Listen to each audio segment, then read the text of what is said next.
how sophisticated are the data efforts at NGOs and nonprofits? So it's funny, I think you'll find that the spectrum is actually very wide. You know, you have your large NGO nonprofits who have been around for a long time and have come from a culture of blackboard and chalk, and you know, they've moved up through the ranks to saving things in documents and printing them and sticking them in a bin and up on a shelf, all the way to NGOs and or a lot of nonprofits really that are very sophisticated. You know, we've been working with some organizations like MIX, which is the Microfinance Exchange, Information Exchange. They have a very robust API with lots of data that they collect from all over the world. Here in New York, we have a group called Donors Choose, which also has an API, and they even had their own hackathon. Mm-hmm. So I mean, it really truly runs the gamut all the way across. So this may be kind of a tough question, given if it's a broad spectrum, but what do you feel are the biggest data-related pain points for these organizations?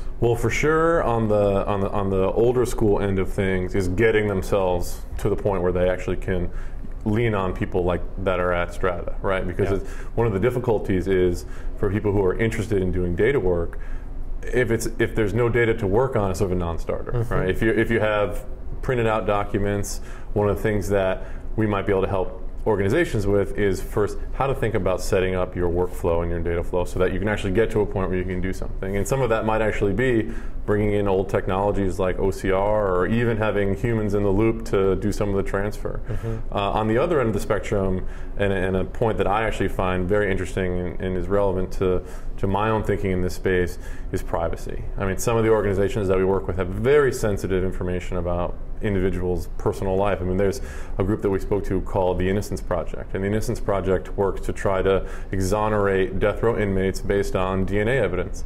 DNA evidence is very personal and very private, and there's sort of no anonymization routine that can be used over biological evidence. It's just, you know, if you have someone who can do something with that, it can be a problem. So those, to me, are the two big pains, I think.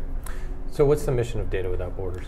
So the mission with data, the overall mission of Data Without Borders, sort of summarized in, we want to get individuals to work with data for the good of humanity. You know, when Jake and I had this conversation, which led to this group, it was sort of like we knew that there was a ton of energy, particularly here in New York, but also, of course, on the West Coast and really all over the world, on working with data.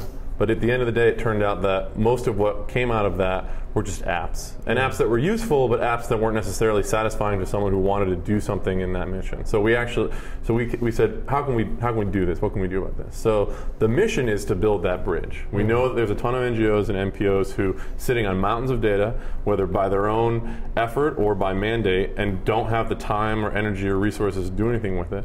And you know, there's a ton of energy in the data science community to want to do something with that. So we really just want to bridge that gap. Mm-hmm. And in order to do that, we sort of have a short-term goal and a long-term goal.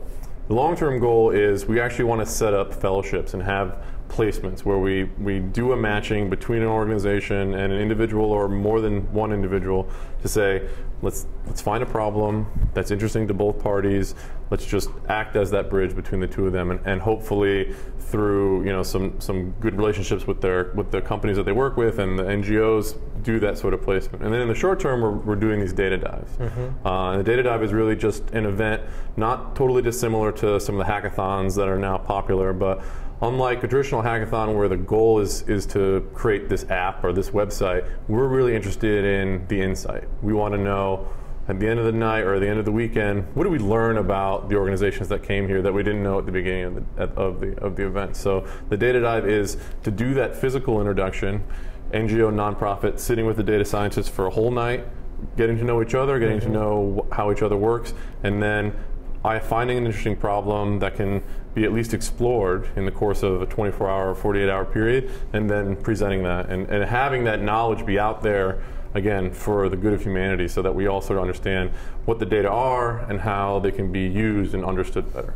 So last question for you. And it touches very much on what you were just talking about, but practically speaking, I know data dives are one form of getting these different groups together. Do you anticipate other ways of creating that connection? Is it almost like a pro bono type thing with law firms across the city? Yeah, precisely. So, you know, even further into the goal, and again, very practical, is setting up these relationships with big companies. We've talked to some big companies and trying to say, like, a lot of tech companies will say, to have a successful employee, we want them to work 10-20% on whatever it is that they're interested in doing, right?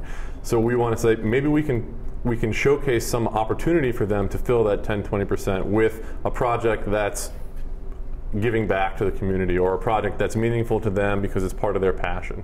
And that, again, is one of these practical ways that I think Data Without Borders as an organization can contribute to that bridge. We really actually want to be the arbiters, and then when we don't need to be, we want that activity to happen on its own, be very natural. But we just feel like Jake and I sitting in New York City, being fairly involved in the community here, and we said to ourselves, we don't know how to do this. There must be lots of other people that don't. So we want to be able to learn first how to do that, and then actually do it. Great.